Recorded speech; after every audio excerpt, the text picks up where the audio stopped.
Okay, welcome to Into the Channel, a podcast primarily about women's football. Real quick, before we hit the pitch, if you enjoy the show or love women's football, or maybe you simply derive great joy from listening to two American soccer bros horribly mispronounce names from all over the world, you are in for a treat. We invite you to follow us on YouTube, Spotify, Apple Podcasts, or wherever you like to watch or listen. Ratings and reviews also always appreciated. At ITC_pod on X/Twitter, at Into the Channel Pod on Threads. No Champions League this week, but we've still got a cracking show for you. We're going to talk a little U.S. Women's National Team and the blockbuster NWSL media rights deal. I am your host, Dino and Grant, and as always, I am joined by my co-host, Mr. Grant Engel. What is up, man? I'm thriving out here, buddy. Even though we're on an international break in women's football, there's still plenty of football out there to sustain us. So how could I possibly complain? I mean, impossible to complain. So the U.S. Women's National Team, we're recording this Monday, December 4th. So we're fresh off that 3-0 win over China, which featured some pretty exciting young players, some nice moments, some missed opportunities. But I'm really interested to hear from your perspective, kind of what your big takeaways were from that one. I'll just start by saying I loved the starting 11 in this match. The oldest player on the pitch was 33-year-old Chicago Red Stars right back Casey Kruger. Casey, please don't be mad at me for just kind of throwing out the Red Stars earlier. I'm sure you could give Barcelona a game. That wasn't the point of what I was getting at. 100%. The formation was a 4-2-3-1 with Olympic Lyonnaise's Lindsay Horan and the OL Reign's Emily Sonnet. So a little synergy there. Obviously, the OL Reign owned by Olympique Lyonnaise's parent club there. So you had Emily Sonnet and Lindsay Horan as your two holding midfielders. The trio from left to right in the attacking midfield was Trinity Rodman, Savannah DeMello, and Rose Lavelle, with Sophia Smith alone up top in her true position as a number 9, not playing out on the right wing the way she had in the World Cup, which I don't think either of us really got much enjoyment from. And that kind of formation, when you have Rodman, and she is a natural left winger. I mean, her speed, her ability to pass. I love it when Rodman does the thing, and you'll see a lot of the great players do this, where she'll get the ball and she'll just push, and because everybody's terrified of her speed, the entire defense has to shift back, and then she'll pull it back and then restart the build, which is just such a savvy play by her.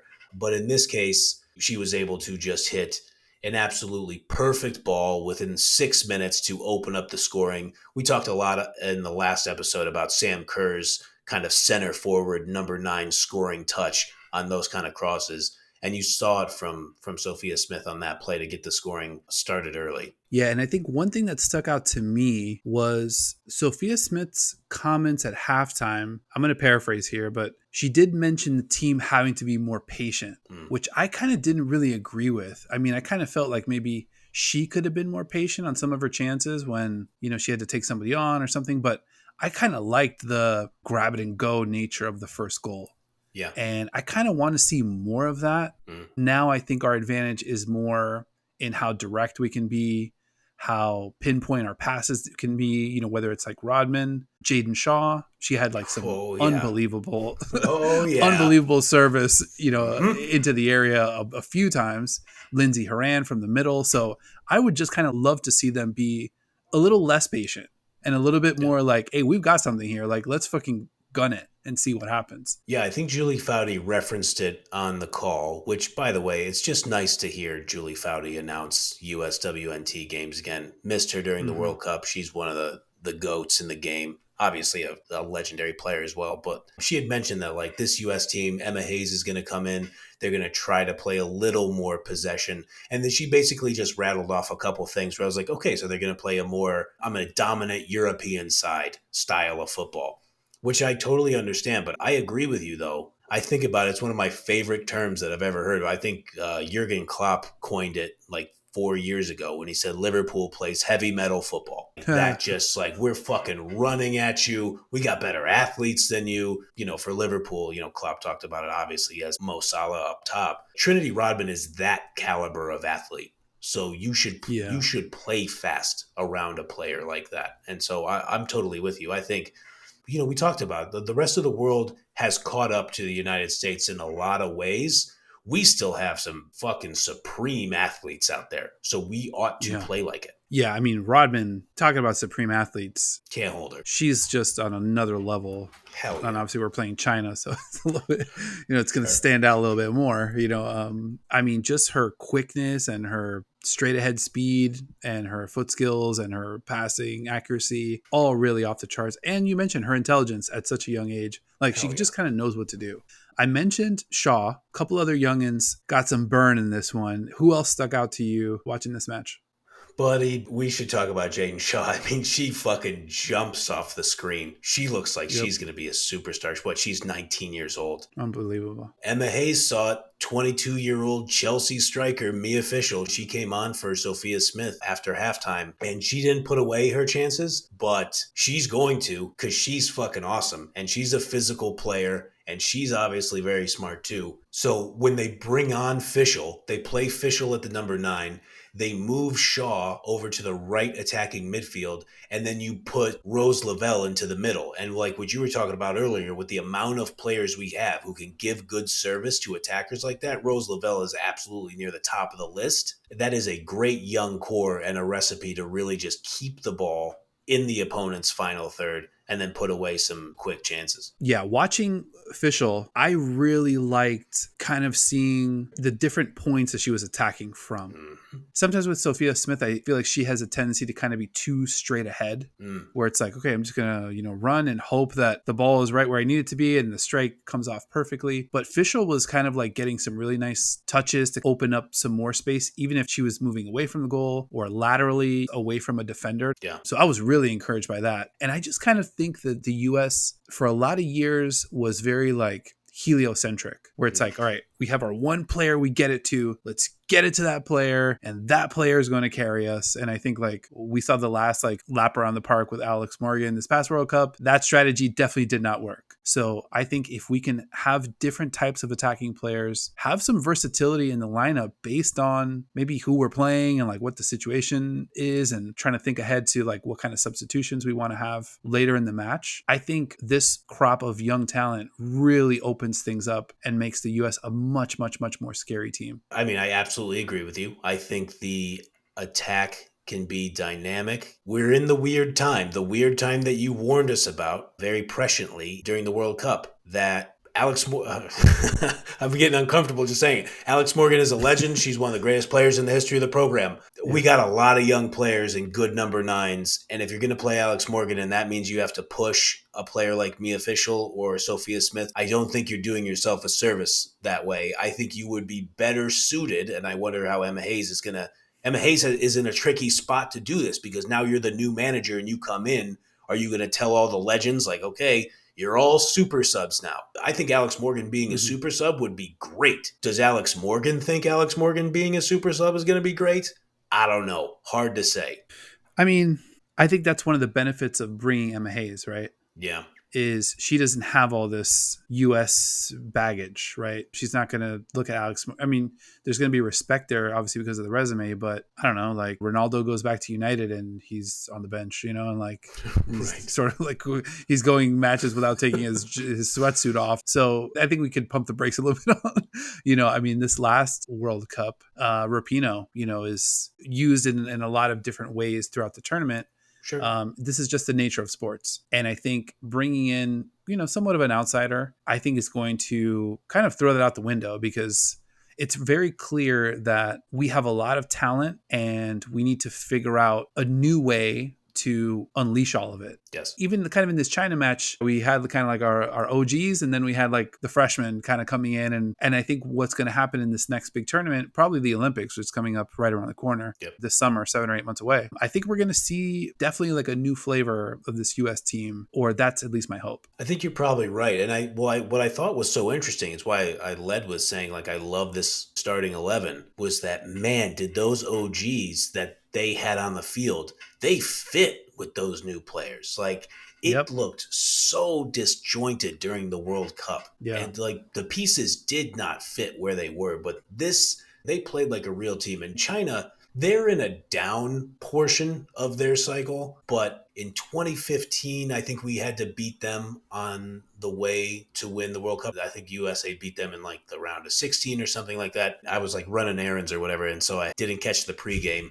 But within the first 6 minutes, I have to give credit to the announcer. It wasn't Julie Foudy, but the announcer mentioned the People's Republic of China and USA. They played a little game on July 10th of 1999 in the World Cup final that some folks might remember as a pretty good game. Mm-hmm. So like China has like a footballing pedigree. They're not nearly as good as they were. They had an early exit. They didn't make it out of the group stage in this World Cup. But to see the USA play so cohesively with those young players. And I just can't say enough about how good Jaden Shaw looks. Like, she looks so fast, so strong, so smart. Like, I don't want other players to get in the way of her playing time. I don't care that she's 19. She ought to be on the pitch.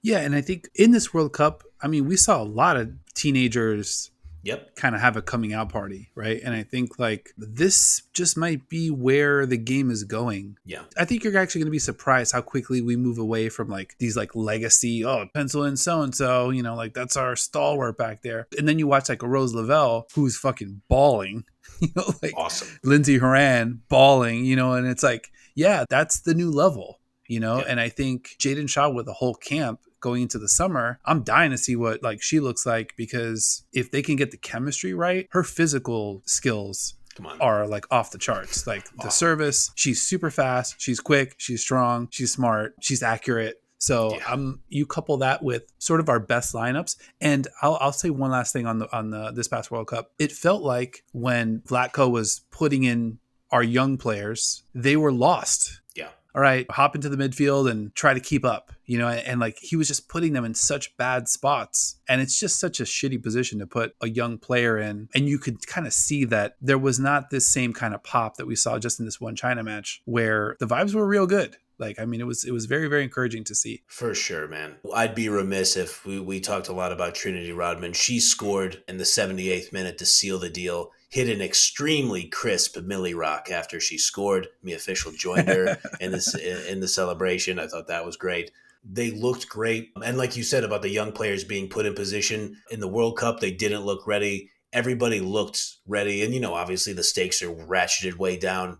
But let's talk about some of those young players they brought in. And, with it being a friendly, I think they had unlimited subs, or they had at least 6, because I think they used 6 in this match. They brought on 24-year-old midfielder Samantha Coffey. They brought on 23-year-old left back Jenna Neiswanger from the NWSL champs. That was her first ever cap for Team USA. They brought on 18-year-old midfielder / attacker Olivia Moultrie, also her first cap. And something that made me laugh, first player on Team USA born in 2005.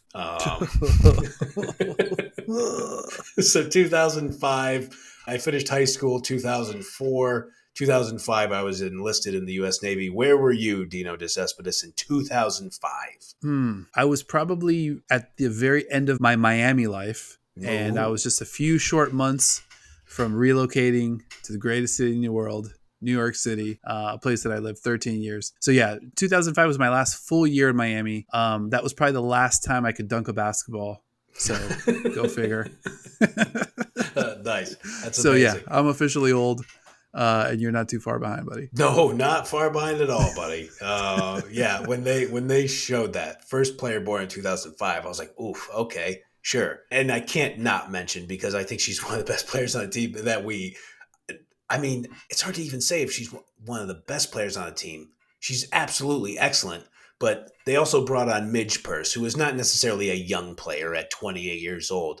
But she broke my heart during the NWSL final. Midge Purse was absolutely fucking unstoppable for Gotham FC. Had 2 assists, was the MVP of the championship game. She started the run for Rodman's goal. So in the Into the Channel personal record book, she has an assist on that goal. She's just a fantastic player. And you just got to look around. If you are sorting the pieces that fit, you put her on the right side. She's like an amazing counterpunch to having Rodman on the left side. And if you can bring her on in like the 58th minute, that's just a nightmare for opponents. Yeah, it's going to be really interesting to see what the roster looks like going to the Summer Olympics. And I think there's going to be a lot of surprises. Get ready for all the snub pieces and how could they what were they thinking? And I think one more thing that I do want to say, and I don't want to conflate the U.S. women's national team with the U.S. men's national team. These are two teams that are on completely different levels in their sport. But I will say, Jurgen Klinsmann was an outsider. He took over the U.S. men's national team. He came with a lot of credibility. He was a fucking World Cup winning player for Germany. And he did not like the way Landon Donovan played, and he did not like the way that he fit in the side. And he left him out of the World Cup. And the players on the roster did not appreciate it. Comments that we have now in hindsight and other things that he says would lead us to believe, and I don't have any shame in saying this, that Jurgen Klinsmann might be an asshole. So that's a very real possibility. And I do not believe Emma Hayes to be an asshole. But when you talk about those snubs, that is something that is kind of in the back of my mind of, I think there are certain players who, if they want the Olympics to be their last dance, so to speak, I do wonder how the rest of the dressing room reacts if those players are left out of the roster. Yeah, I mean, it's a fair point. I think Emma Hayes' resume probably a little bit different than Klinsmann's resume. As a manager, for sure. Yeah, so that's one thing to consider. And, now you and I are media members, so we've got to have our opinions out there. It reminds me a lot, too, of the Dream Team years. Men's basketball in 92 didn't really even matter. We could play 5 centers if we wanted. We could play Ewing and sure. We could have 5 Patrick Ewings. It didn't matter. Or 5 John Stocktons, whatever. It wouldn't have mattered. We were going to dominate everybody. Right. Shout out to Charles Barkley. I love that's my favorite quote. It's like, Angola? I don't know anything about Angola, but I know that they're in trouble. Hell yeah. That's such a beautiful quote. But, as these, 4-year periods kind of continue to roll around, that just did not work anymore.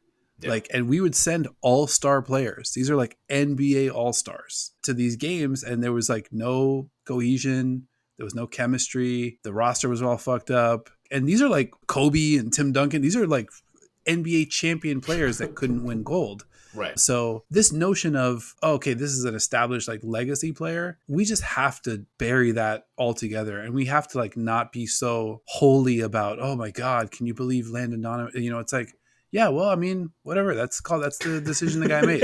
And you know what? If he flubs the tournament, then there's some accountability there. Sure. And it's the same with Emma Hayes. If she rolls out a weird roster and we flame out, then obviously there's going to be some reckoning that she's going to have to deal with and some looking in the mirror and all that kind of good stuff. But I think we just saw what happened in this past World Cup when there was a little bit too much service to the history of the US game, and it even spread past the field into the marketing of whether it's an American Express commercial or a Samsung or whoever. I get it, these are our champions, but we're also trying to win this fucking tournament and these teams are really good. We can't just have the old timers come out there and think that these other teams are going to be any kind of intimidated. So I don't know. I'm certainly going to try to do my best to kind of keep things accountable and keep my opinions out here just so that I'm on the record. I'm happy to be on the record with kind of what I think we should be doing out here in these streets. I love it. And for anybody who didn't follow us from the Tasty Bets podcast, Dino is an accomplished marketing professional, cares about these kind of things. We talked about it a lot during the World Cup in terms of the marketing and the documentary. And we might have to. The documentary comes out on Netflix on December 12th. I mean, I know you'll be locked in. We'll give that a watch, maybe give our thoughts around it. I got a feeling our old pal Vlatko, he's interviewed in the doc. I don't know how great it's going to go for him. It's going to be interesting. Yeah, it's got some Fall Guy written on him. I'm no character development expert, but I can kind of see where that one's going. Yeah. I did want to hit the NWSL media rights deal before we get out of here. Obviously, pretty massive news for the league. I know you did a little bit of a deep dive of your own. What was your big takeaway with regard to kind of the news that dropped? All right. 4 years, $240 million media rights deal, $60 million per year across 4 networks, CBS, ESPN, Amazon Prime, and the Scripps Media Network, which after some Googling and looking at the release, that would be the ION channel, ION. They show pretty much all those military police procedurals, 13 versions of NCIS and Criminal Minds and all that stuff. But shout out to them. I mean, it's cool. The ION network is going to get a weekly Saturday doubleheader with an East Coast and a West Coast game, like a 7:30 Eastern Nice. kick and a 10 o'clock Eastern kick or something like that. So that will be cool. I think my favorite part of the release, or at least a part of the reporting around this media rights deal is 40 times larger than the NWSL's previous media rights agreement. 40 times as big. Wow. So, I mean, we talked about it during the World Cup. This shit is out here now. Like, this is a major global sport. The news releases and the reporting around it was very interesting that they're going to double the amount of cameras at every match for broadcast and replays.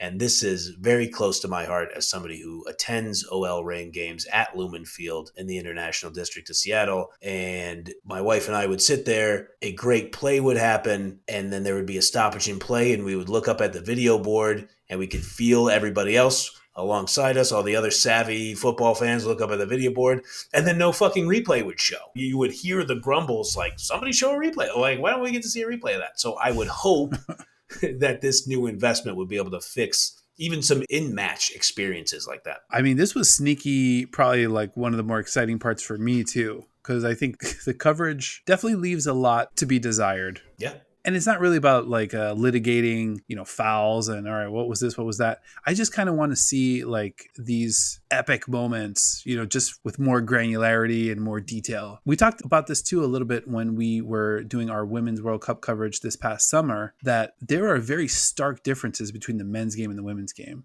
Yeah. The angles are different. We both love a looping header. I hate to kind of pick on other sports, but some other sports you feel like sometimes the women's game is just like a lesser version. Let's say track and field. Track and field is obviously great. Usain Bolt runs a 9.2 or whatever.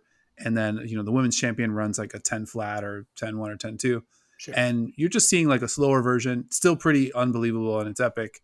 Yeah. But it's not Usain Bolt. Women's football and men's football, they're different games. And I think the extra camera angles are only going to help us be able to really appreciate the game in its full form. Yeah. The passing at speed in this sport is just incredible. I sit relatively close when I go see the Reign play. And just like when you're pretty close to field level, you just look at some of just the skill. It's like, get the fuck out of here with some of these passes. Like, they're just insane the way they're able to hit them in full stride. And you're totally right about the angles being different. So I'm really psyched about the extra cameras there.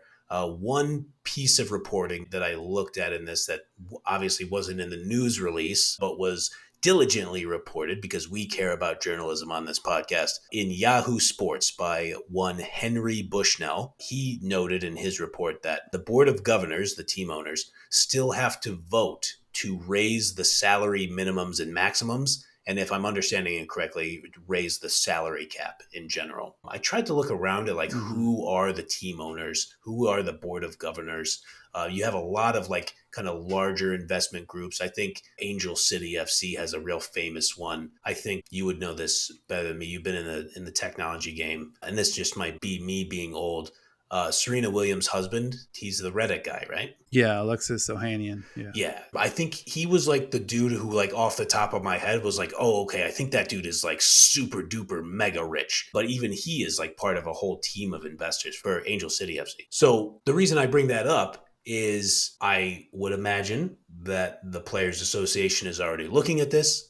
I talked about earlier, fans should put pressure on their national federations to fund the sport, to invest in the sport. I do wonder if the Board of Governors has to vote to raise the salary minimums and maximums and the salary cap. If some of these owners who might not be like Ohanian rich, if they're just millionaires who owned a small football club before the NWSL really started to pop off like this, if they look at this deal as okay, that's the come up I wanted. This is the money that I kind of get to put a lot of it in my pocket. Whereas I would encourage other fans to put the pressure on their local clubs. Okay, you got the money. The league still has a lot of room to grow. This sport could be even more popular. Fucking raise the minimums and salary maximums and start to go to players like Salma Perejuelo and say, here's $500,000 a year. Or don't be afraid to go to Barcelona and say, we'll give you $1.5 million for the transfer fee. And now we want to buy her contract. So I think that's going to be hugely important for the growth of the game. Let's figure out a way to get Valentina Giachetti out to Orlando. Let's go. Let's fucking go. I'm with you. Well, I think if owners did want to take a profit, I would encourage them to sell their stake and just go somewhere else. Yeah, You know, come you on. did great. But the reality is, anybody that thinks that this is like the final windfall is not really paying any kind of attention to what's happening with the game. That's a good point. You know, like I have to think that if you were smart enough to kind of buy in and be along for the ride and be a part of this big time media deal, you have to kind of understand that like this is a 4-year deal. That's like one World Cup or Olympic cycle. So by the time the World Cup rolls back around, they'll be renegotiating the next one. Yeah. And I'm pretty sure it's going to be bigger than what we see here. We're obviously tracking what's happening in Europe pretty closely. And now with Champions League, like these disparate leagues are coming together to create like these epic tournaments. Even the Nations League is like super duper exciting. We'll have the Euros, we'll have the Olympics. So even though the talent is dispersed, figuring out ways to get everybody in the same tournament and get all the eyeballs watching the same thing at the same time, which historically has not been the case. Yeah. I think people are going to be really excited about reinvesting and just continuing to grow the game, because we also have the benefit of like what the NBA gets, what the NFL gets, Yeah. you know, which are massive, massive media deals. And even like secondary sports like the UFC and stuff like that, like also massive deals. So you got to be looking at this and be like, why can't we be the UFC? You know, if you give us 10 years to like really cook this shit the right way, Yeah. you know, so I got to think that they're looking at it and seeing the same thing that we're seeing. It's good to hear you say that as a guy with good like corporate business sense. I mean, obviously, like mentioned on this podcast, I work in organized labor. I work with a labor union. So there is that little bit of cynicism in the back of my mind where it's like, okay, the millionaires, they got their money. Now they're going to put it all in their pockets. But yeah, I do think you raise a really good point. That would probably be short-sighted even for people who I largely believe to be the greediest people in the world. Because maybe them being the greediest people in the world would be like, okay, now the next media deal will be $750 million over 4 years or something like that. So hopefully they realize that if you could go to Lyon and say, you don't play Vicky Beccio enough, here's $1 million for the transfer fee. I think like Kira Walsh's transfer deal is the richest transfer in the history of women's football. I want to say it was like $500,000. I would expect that to change with this media rights deal for the first team who is bold enough to say, okay, who's a great young player? And I mean, I honestly, like Beta Uelo like comes out in my mind. Like if you have a pulse and you're watching this game, you should be like, how much money can I give her? Because she immediately makes me a title contender. Yeah, and I just wonder what kind of number she would fetch, because she's a freaking hero over there. Amazing. Like, whether it's for Barca or for the Spanish national team, it would take a lot of money to pry her away. But yeah, thinking about like a Beccio or like a Lynette Berenstein, who we talked about, you know, who kind of fits the profile of like somebody that I think would do well in the U.S. Giacinti. That's kind of where I'm hanging my hat. We'll see. Yeah. The one I've stopped myself from saying because I'm a sky blue forever. But I mean, Khadijah Bunny Shaw, somebody could fucking throw a bag at her and she would be excellent in the NWSL. Oh, I would love to see that. Yep. Wow. Yeah. All right. a lot to track. I'm glad you and I have a podcast so that we can do this properly week in, week out. For sure. All right, man. I think we did it. This has been another episode of Into the Channel. Follow us on YouTube, Spotify, Apple Podcasts, or wherever you like to watch or listen. Ratings and reviews, always appreciated. At ITC_pod on X/Twitter. At Into the Channel pod on Threads. We will be back next week to preview Women's Champions League Match Day 3. And what a slate we will be previewing. We'll be talking Lyon Braun, Chelsea BK Häcken, Bayern, Ajax, Benfica, Frankfurt, Roma, PSG, Madrid, Paris FC, little Barca talk as well. I cannot wait. As always, huge thank you to my co-host and the only guy keeping us out of the relegation playoffs, Mr. Grant Engel. Thank you, sir, and enjoy the football. Buddy, I'm looking forward to watching this next round of games with you. And shout out to our pals out in Norway. Very kind to us on Twitter. Folks in Norway have found us because of our love fest for SK Braun. So one of them said something very funny where I said, apologies if we're mispronouncing some of the names. He very casually and nicely, while complimenting the show, said, you're mispronouncing every name. I appreciate the patience. Said, you're mispronouncing every name, but it's fine. We know who you meant. And I was like, you know what, man? Thank you, dude. Like, I appreciate I love that. So We will continue to try to pronounce these names correctly. We will likely not succeed, very likely not succeed. But yeah, man, ready for the Champions League to get back. I think we'll be previewing that on the next episode. Yeah, 100%. And you know who we're talking about, right? Yeah, I mean, we're close enough. Close enough. All right, man. All right, man. I'll talk to you soon. Okay, see you. Yeah.